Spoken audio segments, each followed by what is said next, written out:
Unë mëngjes edhe për ju. Uroj që nuk të kemi bezdisur apo shqetësuar, por do donim kishim disa informacione më të sakta, çfarë din natyrisht në këto momente edhe Prokuria Themelore në Pejë për këtë rast që ka ndodhur në një kafeteri në Deçan. A mund të kemi sa informacione më të sakta? Absolutisht nuk na kemi shqetësuar, ne kemi këtë çështje pune. Pas natës, në një lokal në Deçan ka ndodhur një rast ku janë plagosur 3 persona nga një person i dyshuar. Këtë rast ka intervjuar një zyrtar policor, i cili ka neutralizuar personin e dyshuar, për fat të mirë i njëjti është arrestuar më njëherë, në vendin e ngjarjes më njëherë është ka dalë policia e Kosovës, krim teknika dhe njëkohësisht prokurori krimeve të rënda. Personi i dyshuar është arrestuar, ndërkaq 3 personat janë dërguar për trajtament me të këshëm mjekësor, 2 prej tyre në QKP, ndërkaq është sekuestruar një armë dhe disa fishek të armëve. Njëkohësisht janë duke punuar intensivisht për hetimin e këtij rasti për të ndërgjegjësuar gjitha rrethanat. Sipas disa informacioneve, flitet që 2 nga të plagosurit janë të nacionalitetit serb. A është e vërtet? Po, është e vërtet, 2 nga të plagosurit në këtë rast janë të nacionalitetit serb, ndërkaq një është i nacionalitetit shqiptar, i cili ka qenë bashkë me ta në tavolinë. Dhe njëkohësisht i njëjti është avokat, i cili dhe ai ka mësuar. Edhe ky është një lajm i saktë, është avokat. Pra i treti që është shqiptar është avokat apo jo? Kemi si duket një ndërprerje, do të tentojmë edhe një herë tjetër të marrim informacione më të sakta. Ishim drejt për drejti me Shkodran Nikçin, që është zëdhënësi i Prokurisë Themelore në Pejë.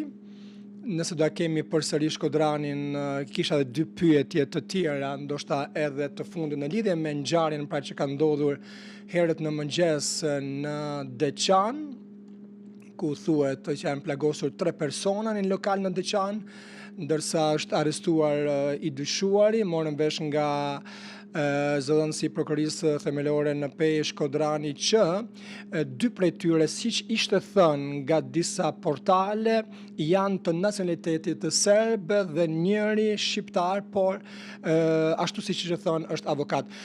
Shkodran, besoj se në këto momente më dëgjon përsëri, pra po thonim që personi tjetër i plagosur është avokat. Po, në këtë rast është nacionaliteti shqiptar, mirë po për shkak se po kam shumë telefonata nga media të tjera, e kuptoj. Ne si Prokurori dhe Policia e Kosovës do të marrim të gjitha masat e nevojshme për ndryshimin e këtij rasti, ndërkaq ajo është relevante ose personi i dyshuar është arrestuar dhe gjendet në ndalim për të diskutuar A dihet personi i arrestuar se nga është një person nga komuna e Deçanit, është arrestuar. Po. Ndërkaq për pjesën tjetër duhet jemi të rezervuar derisa të kryejmë të gjitha veprimet e timore. Po, ju kuptojmë shumë mirë, nuk ka ndonjë informacion tjetër nga ka ardhur, pse ka ardhur deri në këtë dhe pse të zgjohemi ne me lajme të tilla, me ngjarje të tilla. Nuk kemi ndonjë informacion shumë. Është pas shumë e jashtme për fol për motivet, duhet kryejmë proceset e timore, duhet intervistohen personat i dyshuar, ndërkaq edhe 3 viktimat, mirë po për shkak të zgjanjes shëndetësore ende nuk janë intervistuar. Mirë po ne do t'i ndërmarrim të gjitha veprimet e nevojshme hetimore në mënyrë që të sqarohen gjitha rrethanat. Duket një pyetje e rëndom, por në këtë lokal ku thuhet kafe dhe është pas mesnate sikur nuk shkon. A ka qenë ndonjë bar, ka pasur muzikë, a dihet? Për këtë çështje duhet jemi të rezervuar për shkak se jemi duke ndërmarrë veprime hetimore. Ajo që është relevante, siç e thash, personi i dyshuar është arrestuar ose sekuestruar arma, janë identifikuar dëshmitarët, ndërkaq viktimat janë duke të marrë trajtament mjekësor.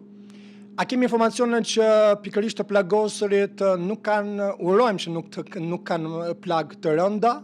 Kemi këtë informacion? As sa diunë, edhe sa kemi informata janë jashtë rrezikut për jetën, mirë po janë nënshtruar operimeve të cilat janë të para sipas mjekëve të cilat i kanë konstatuar gjendjen e tyre. Dhe një pyetje kam unë, a duhet të jemi të rezervuar, natyrisht dhe ne si media, unë po shikoj sa portale që kishin dhënë emrat dhe mbiemrat, a duhet të jemi të rezervuar derisa ju dhe më pas të tjera organe kompetente, policia të dalë me emrat të saktë?